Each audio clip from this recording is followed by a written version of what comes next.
Applications. A. Extraction of iron from its oxides.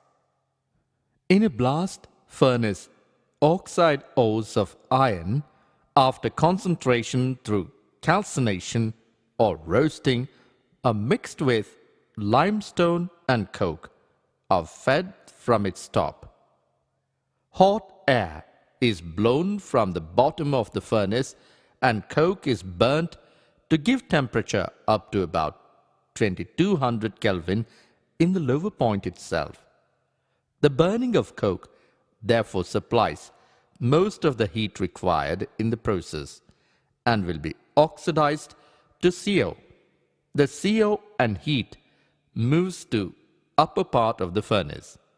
The upper part, the temperature is lower and the iron oxides Fe2O3 and Fe3O4 coming from the top are reduced in steps to FeO.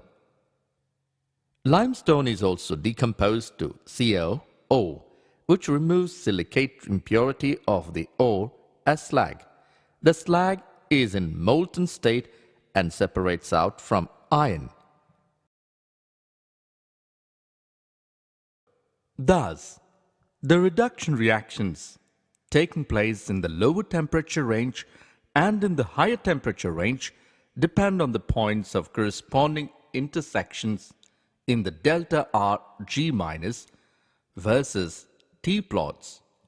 These reactions can be given as follows.